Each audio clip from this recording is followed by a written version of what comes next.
Sir, matanong ko lang, na-monitor nyo itong istorya na ito ngayon, yung ilang pulis ng Manila Police District Station 14 na nangutong ng 45,000 dito sa dalawang babae na nakunan pa ng CCTV. Meron na po bang aksyon ang NAPOLCOM para imbestigahan ito at masibak na itong mga ito sa serbisyo, Director Quirante? Opo, it comes to ano na lang sa ating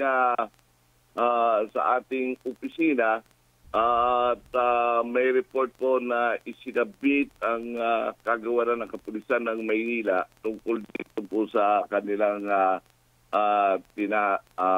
hinaharap na asulto. Opo. Actually, yung ito mga taong ito na siyam na kapulisan na under ni Hilyawak ng Station 11, na Station 14, Opo. ay nasa pangangalaga niya itong 11 kapulisan na ito.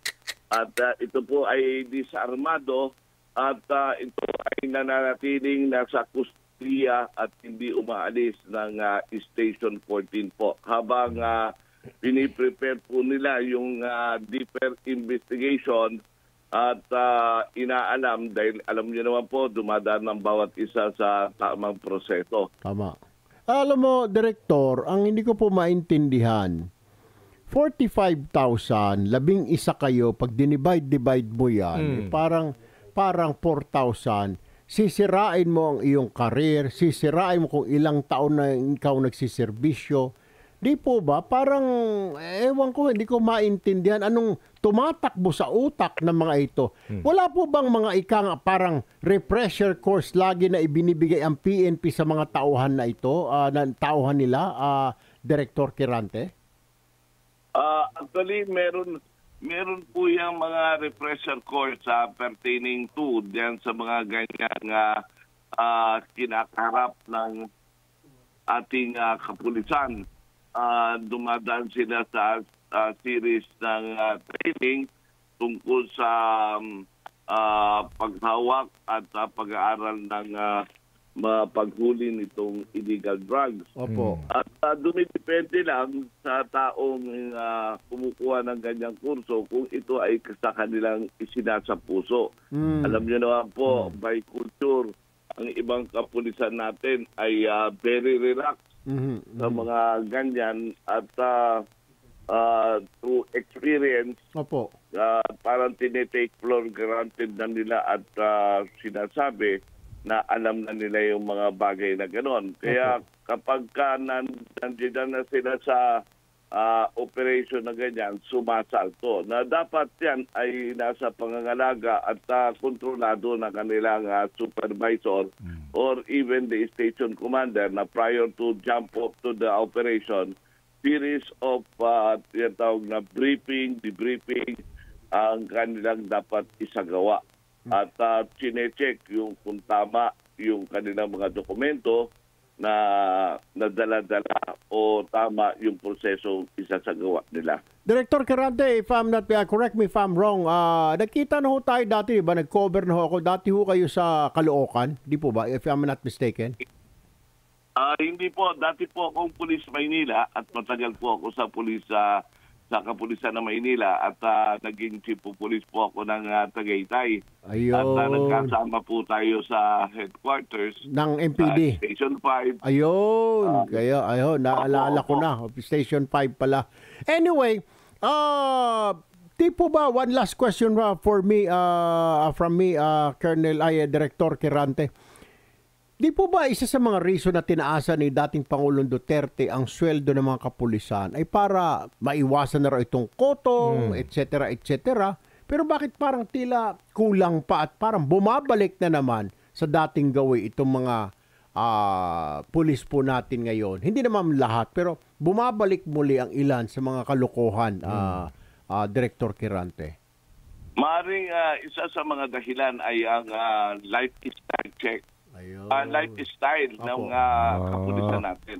Na dapat ito ay ating yung being a station commander, tinitignan at inaalam natin ang mga tinatawag na attitude at characteristic ng ating mga kapulisan. Yung iba kasi kaya nai-involve po sa mga ganitong katiwalian ay nai-involve po sa mga sugal.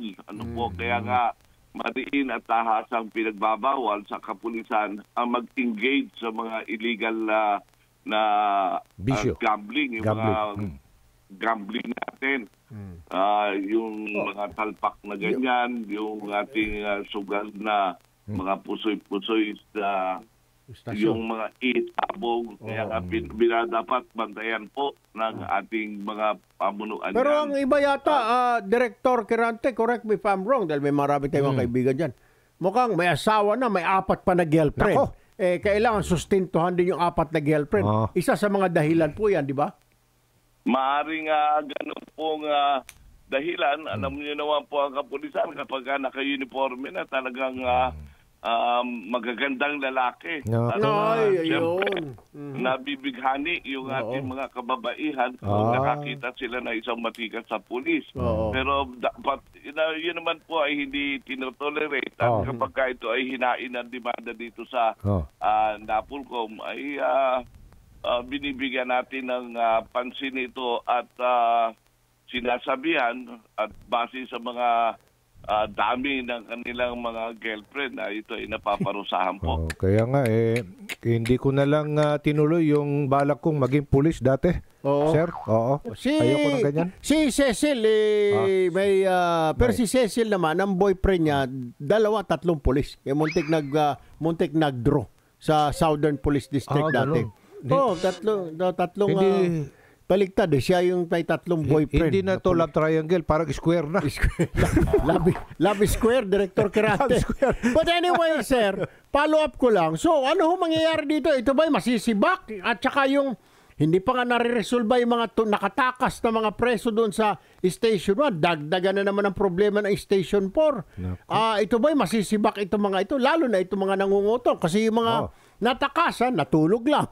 Ito naman, gising na gising. Dahil nangutong naman. Hindi po ba, gaano katagal po masibak itong mga ito kapag napatunayan na talagang nanghingi sila ng kwarta doon sa 2 babae?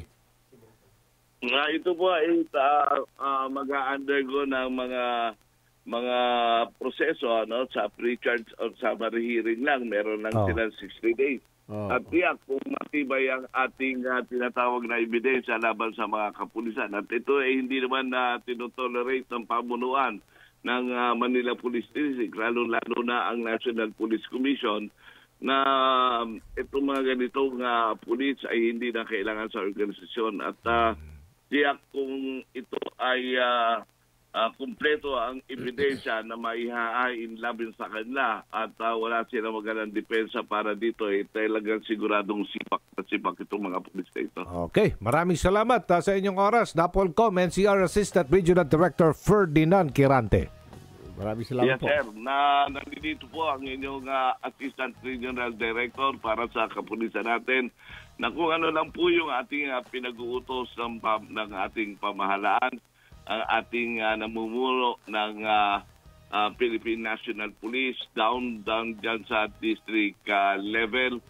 Sundin po natin ito ng tama at matuwid at hindi po tayo maliligaw. Nandiyan naman yung police operating procedure natin na dapat natin sundin at wala na yung mga extra na sinasabing na trabaho. At isa puso at damdamin ang trabaho ng pulis at isipin na lang lagi natin na ang ating pamilya ay kailangan tayo at ito ay bread and butter natin. Kaya sa ating kapulisan, sumunod at matuto tayong igalang at irespeto ang ating trabaho bilang alagad ng batas.